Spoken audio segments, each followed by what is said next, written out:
Welcome to Money Matriarchs with Dr. Laura Mattia, where we inspire you to harness the power of money for good.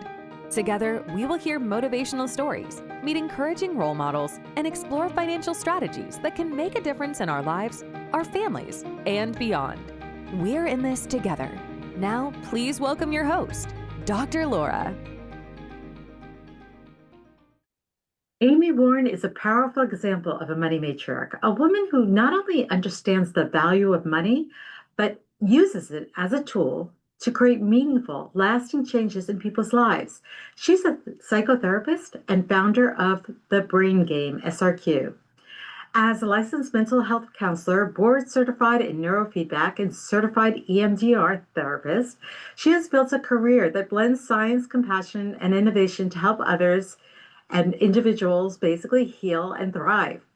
She shows that money isn't just for accumulation, it's a tool for transformation. And she's invested her time and money into advanced therapies, training, and community education, all to address underlying causes of both mental and physical health. So thank you, Amy, for joining us today. Thank you, Laura. I'm very excited to talk to you. I went through your list of licenses and certifications and degrees, and I'm going to read them off.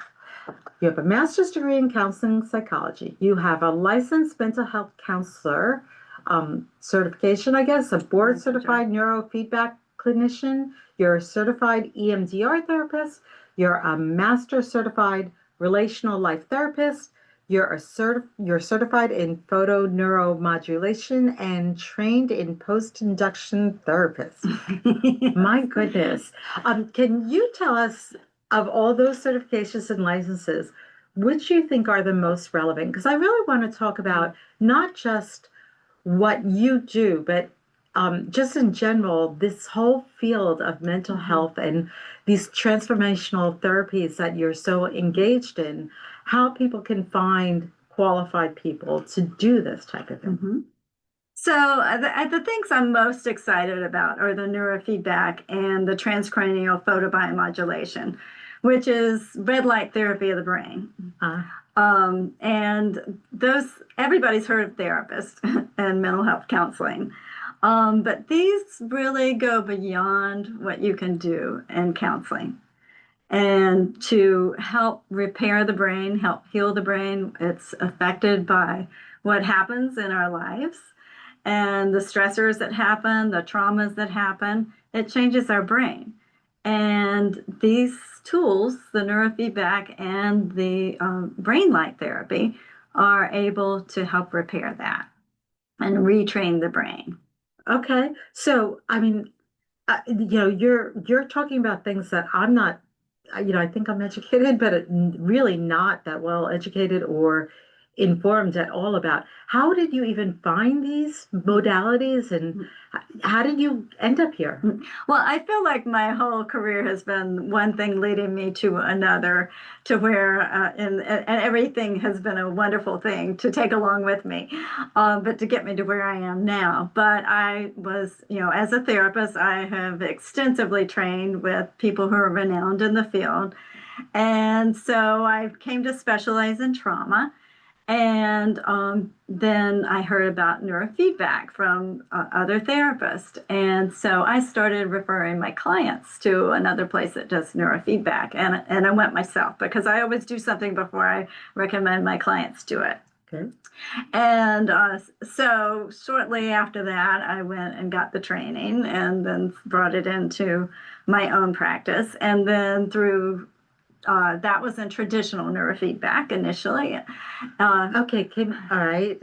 Can you define what traditional neurofeedback is? Traditional neurofeedback is whenever you hear somebody talking about neurofeedback, that's probably what they are doing. And that is training the brain waves, more of the surface brain waves. But then I came to specialize in infraslow, which is training deeper, slower waves in the brain, closer to like the amygdala where the emotions are. And it's more of a state shifting experience. And so that is particularly good for trauma. So the two different modalities are actually addressing different brain waves within your Yeah, the brain. ones the infraslow is addressing the slower ones and like the alpha, theta, beta that you may have heard about, because it expands to the rest of the brain. What's the traditional one addressing? What?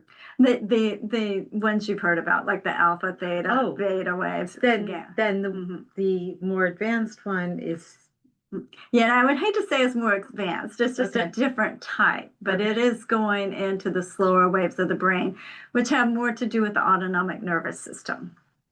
Okay, so more of the subconscious? Is that a fair way of You looking could at it? say that. Yeah, Okay. you could.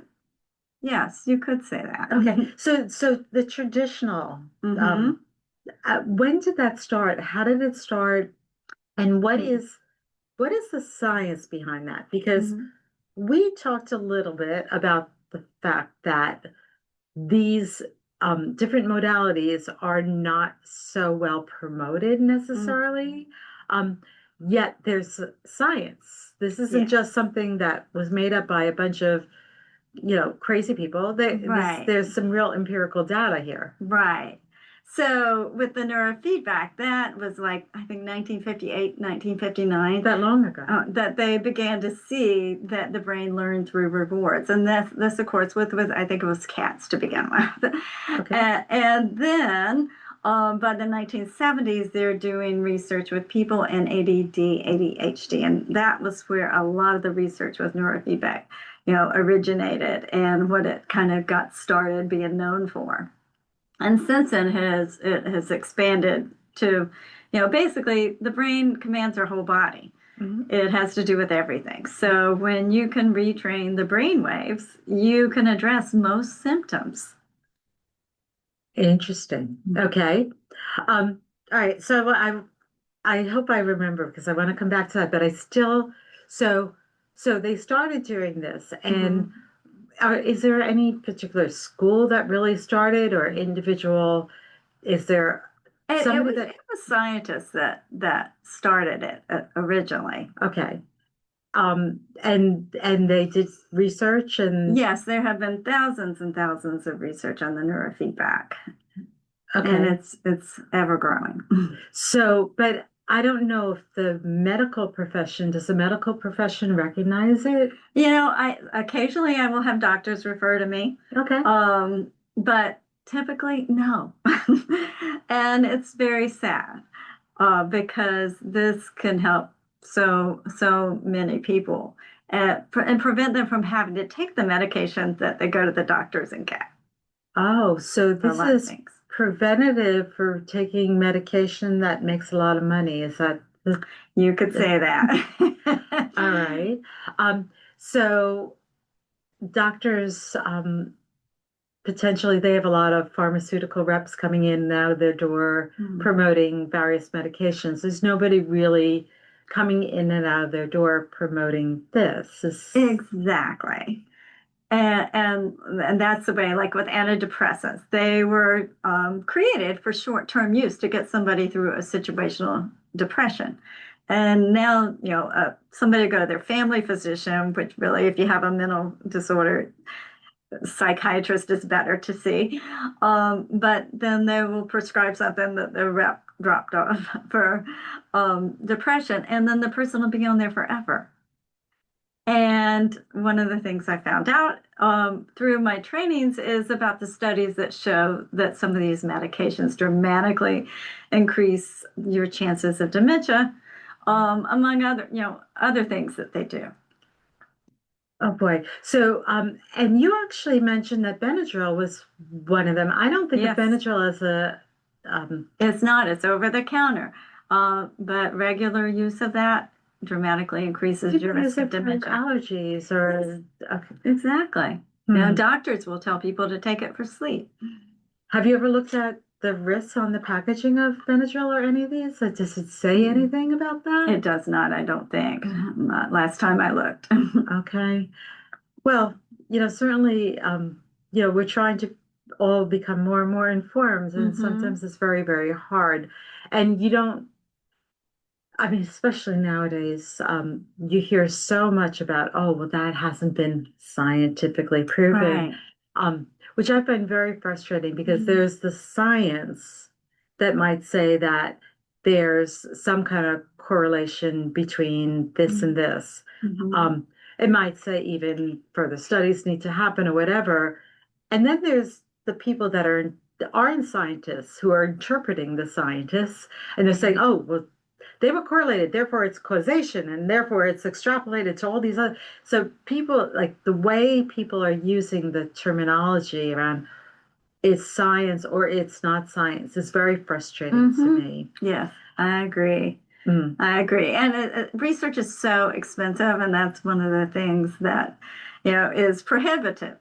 Because, like with the red light therapy, there's like 8 to 10,000 studies, I think 10,000 now, that have been done on that for different areas with the photobiomodulation. But it's still not enough for people to say, for us to be able to say it can help dementia. We have to say we may help. Right. Um, or Parkinson's. It's Mm. very good with Parkinson's. I just read just yesterday that ALS, where your muscles atrophy, it's just came out with a doctor who did a study on that. Oh, wow. So it's just so many things that it can help. Mm. That's exciting, It's actually. so exciting. So light therapy, Mm-hmm. can you kind of connect these different modes together? Yes, Because, yes. right. Because most of my clients, were originally doing the neurofeedback, and then I brought the red light therapy in. Um, so, what the red light therapy does is it helps to create new brain cells and repair damaged brain cells. It reduces the inflammation in the brain. It increases oxygenation, so the blood flow is improves and vascular things improve. So it kind of helps prime the brain and helps get it healthy. Hmm. And what the neurofeedback does is it retrains the brain waves so that they are functioning properly. Are telomeres involved at all, or What? telomeres? Okay. I don't All know. right. So I know they talk a lot in. I'm a meditator. They talk a lot about how there's some functioning around the brain. I just wonder how much it's all related, truthfully, the difference between the different items. I mean, even, there's people that meditate, then there's Mm-hmm. these kind of, um, unfortunately, I keep wanting to say pseudoscience, but it's not pseudoscience. It's just Right. not particularly accepted in the mainstream. That is it exactly. Um, And then you have other things. I was at a mental health event recently, and they were talking about Ketamine. ketamine Mm-hmm. and the benefits of that. Mm-hmm. And, I just wonder, are they all just different ways of addressing inflammation in the brain? Yes. And I'm still not sold on, I mean, there are some studies on the ketamine, and it takes a lot to sell me on something. Right, right.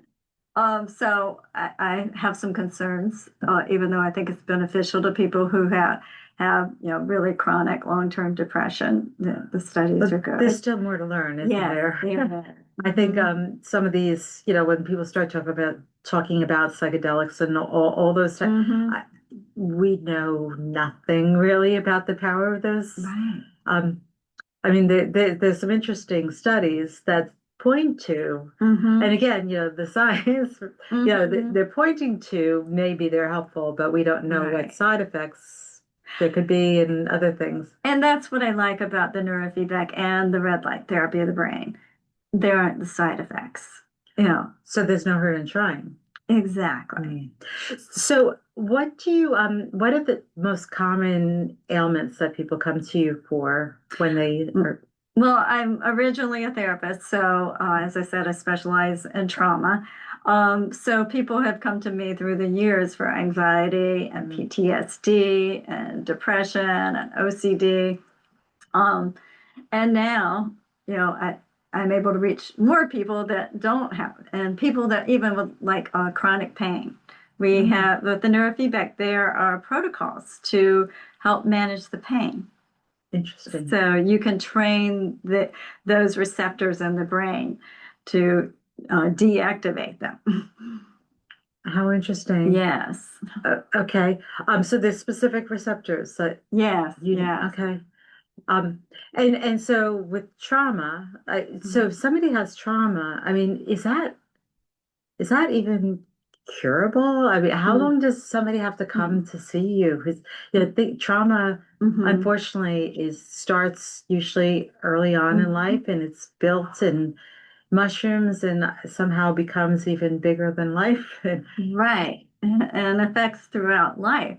So that's really the thing that, you know, got me with the neurofeedback, because I had this one client and he had had just horrible, horrible trauma throughout his childhood. And he had come to me for years and, you know, it really worked hard in therapy. But he would sit there in the session and we would talk about different things. And all of a sudden he'd go like this in his body and he would have these involuntary movements when something reminded him of his trauma that we were talking about. And I can tell you that now, after doing the neurofeedback, he doesn't do that anymore. And he was diagnosed with ADD in school, had lots of problem learning because the home life was so terrible. And you know, when he first started seeing me, he had somebody he had to call him to remind him of his appointment with me. You know, had to have somebody else to help him function. He doesn't have to have any of that anymore. I really, with this person, don't see any signs that he went through what he went through. How long did that take? I've been working with him for years, but he with the neurofeedback, and it was very soon, like within months, that I saw those symptoms start to diminish and then go away. And how often completely. does somebody come see you? Once a week? So with the neurofeedback and the light therapy, it's twice a week. With the light therapy, you could do it every day. And with certain things that you need to do it more frequently, like dementia. But you have to come regularly to begin with. For at least 20 sessions twice a week, because what you're doing is you're reinforcing new patterns in the brain with the neurofeedback. So it's kind of like going to the gym for your brain. Okay. Right. So the neurofeedback versus the light therapy. So we called this we said neurotherapy. Then there was something in between, I think. The neurofeedback, the light therapy, the EMDR therapy, is that what you're thinking? Maybe. See, there's already too many types of methods. Can you tell us what that one is? Yes, the EMDR therapy, and that is much more well known in the mental health world. Because it's eye movement desensitization reprocessing. Yes. So what that does is you use eye movements to process a memory that was traumatic. And so what happens is you may have been through something in life and it makes you believe you're unlovable or you're not safe. By the time you unfreeze that memory in your brain with these eye movements and process it to conclusion, you no longer believe those negative beliefs. So it says in all of these, you're almost reprogramming your brain. Yes, you are. It's neuroplasticity. Okay. Have you done anything with the tapping? I've heard about the tapping. I have done the tapping. I don't use that as much. So I found these others to be more effective, honestly. Okay. And so if somebody comes to you, what is their commitment usually? Is it, I'm going to be working with you for the rest of my life. I'm going to be working with you for a good solid year. I'm going to be Mhm. working with you for at least a couple of months. What should somebody? So it depends on what it is. Like the shortest person that ever came to work with me, but I did EMDR with her, and she just came to because she had two car accidents, and she was traumatized by it and did not drive for 8 years. Oh, Came to me, did 2 sessions of EMDR, and bought a car and drove till the day she died, and didn't ever come back for the therapy. I kept in touch with her and knew how she was doing, but that's all she needed, because she just had like a major trauma that didn't have all these other things linked to it. right. Okay. So I don't like the Yeah. Sunshine Skyway Bridge. Mm-hmm. I don't go on it. Mm-hmm. I just don't like it. Uh-huh. How many sessions do you think it would? Well, I would do an assessment with you to figure out if there was anything else connected to Okay. that fear that might have gotten you to be afraid of going over heights like that. So it could take just a few sessions, but if there's a lot that's linked to it, then it's going to take longer. Okay. So it could be anywhere from a few months to, if somebody said major trauma, like ongoing complex trauma, I tell them give this a year. Okay. So the first step though is the assessment. What does that entail? It just entails them filling out paperwork about all their symptoms. It's pretty much a checklist of everything that's going on with their nervous system and their body. And then I get that submitted, and then they come in and I talk to them and get an idea of what they've been through in their life and what they'd like to improve, and base the recommendations of which of the services I offer will be best. Do you find people are honest with not so much even honest, that people are in touch with maybe there's things going on that they don't even think of sharing because they don't even realize the relevancy? Absolutely. Absolutely. How do you get to it then? I'm pretty good. I think my experiences left me there. When somebody comes to me and says, "Oh, I had a perfect childhood. My parents were great," and I always know there's something underneath there. Right. And so I just gently massage it till it, and then most of the time, what will happen when I feel that with somebody, like they're not being completely honest, their body's telling me, because their body's having symptoms that I know is usually correlated to something happening with them psychologically. And so I just keep working with them until they're able to handle that. Okay, so there's talking going on too, right? There's Yes. counseling. It's not just you put them on some kind of. No. So not everybody that comes to me now needs counseling, because they can come with the neurofeedback and the light therapy. They can come for purely physical issues. They can come for sleep disturbance. They can even come for sexual problems. And the neurofeedback's good for that, as is the light therapy. But if somebody has psychological issues, then they can come to me for counseling. They can be in therapy with another counselor too, and still come and use the neurofeedback or the light therapy. So all those options are available, and it just depends on what they need. Okay, so I'm trying to remember the book that actually you mentioned, and I recall reading a little bit about it at The Body Keeps Score and hearing about it. Yes, Bessel van der Kolk. Can you talk a little bit about that? Because that's interesting to me. Yes. And because- Bessel van der Kolk wrote that. And that's actually the first thing that prompted my interest in neurofeedback, was because he mentioned that in the book, and how effective that was. Because he's talking about this physical connection here. Yes. And because, trauma lives on in the body long after it's gone. What happens is the brain, when there is a trauma, the brain will go into fight, flight, or freeze to protect itself from the trauma. So what happens is then the brain gets stuck going in there to there, and it can't get out of it. So somebody will hear something, see something that reminds them of the trauma, their brain will go into fight, flight, or freeze again. And so it's not switching on and off as it should. So that is really what the neurofeedback is really good at helping with. Hmm. Um, so, you know, when something happens, it's very much in the body, chronic pain a lot of times. Even tinnitus is anxiety driven a lot of times. So sleep disturbance, usually goes back to something else, unless you're, going through menopause or something or stressors in life.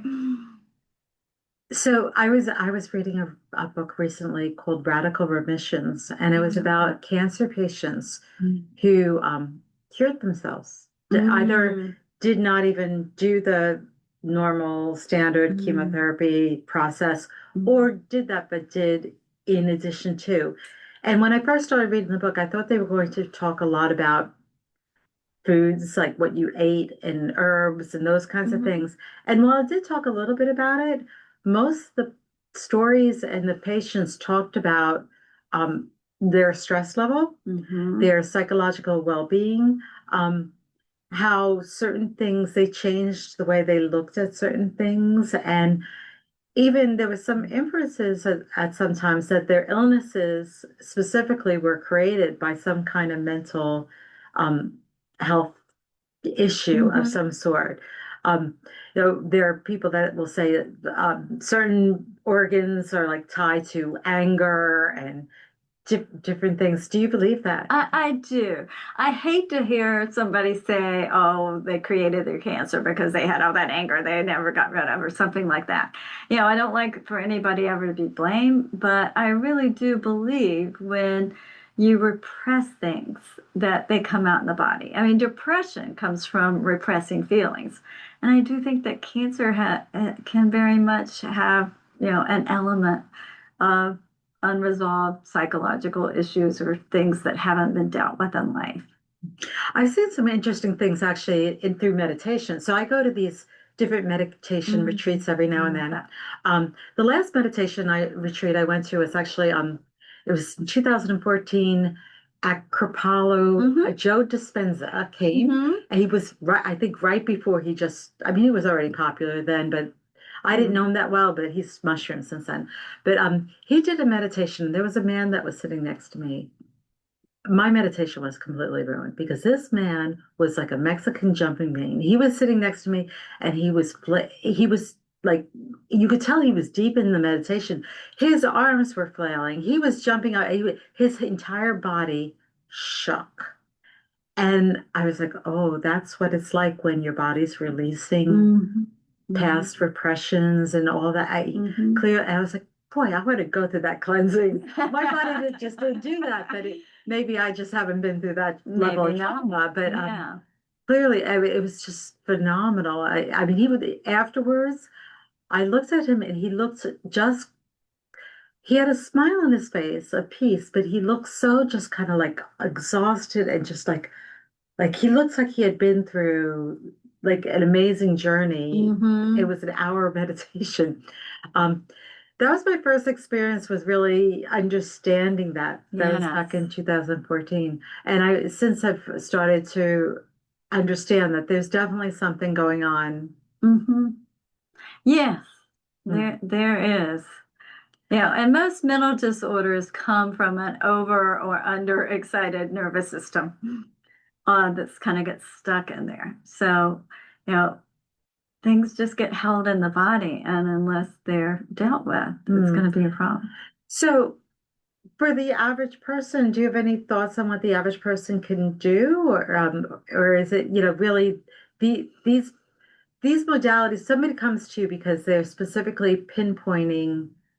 I know that I have this problem, but there are a lot of. I don't know if there's anybody on this earth that's walking around without any kind of. I don't think so. We could talk about like the stress that I went under when I was in sixth grade and I wasn't picked to be on somebody's kickball team or whatever. Like we've all been through things. That's a little T trauma. And I know we all have them, right?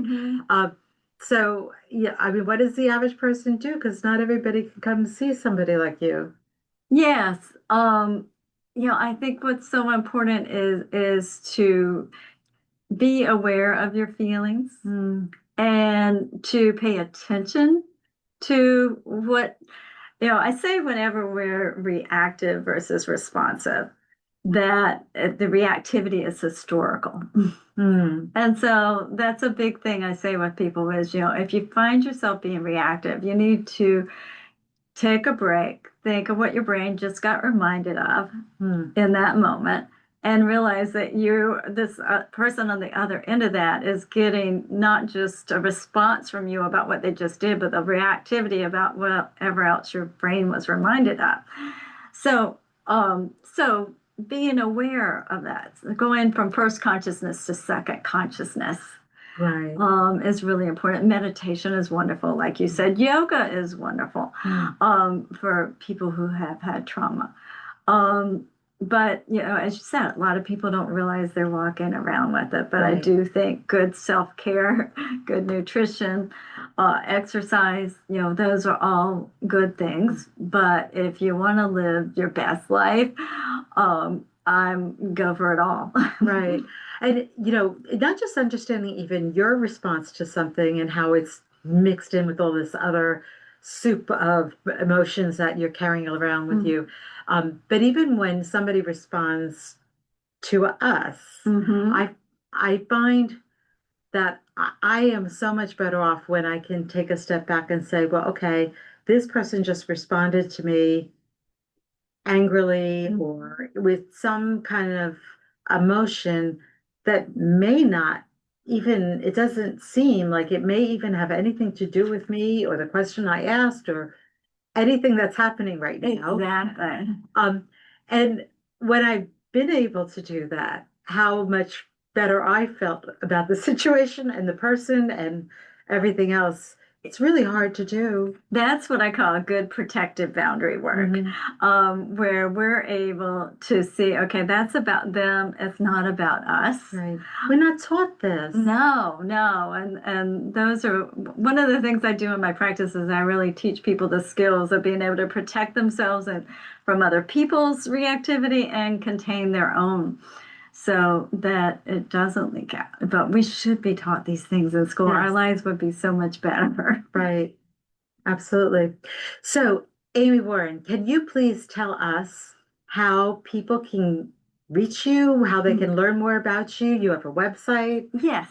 My website is Brain Gain, GAIN, and SRQ.com. And then my phone number is 941-780-1000, which is easy. Okay. Wonderful. All right. So if you want to learn more about Amy's work, you can go to her website. You can give her a call, and you offer a consultation, like even if they're not sure that. So I'm willing to talk to somebody, for 10, 15 minutes on the phone before they come in to help educate them about what I have to offer, answer any questions, and then they schedule to come in for the initial assessment. Okay. Wonderful. All right. Well, I appreciate you coming in. Thank you so much. Thank you. Amy Warren is, a wonderful guest that's demonstrated what it means to be a money matriarch. Amy channels her financial resources, expertise, and influence into healing minds, restoring relationships, and uplifting our community. Her work is a testament to how money, when guided by purpose and compassion, becomes a force for profound good. I'm so happy that you joined us, and thank you again. Thank you. It's a pleasure. Thanks so much for joining us on this episode of Money Matriarchs with Dr. Laura Mattia. If you like what you've heard and found it helpful, please like and subscribe to the show so we can inspire all women to harness the power of money for good. Stay inspired, and we hope you'll join us again in the next episode of Money Matriarchs.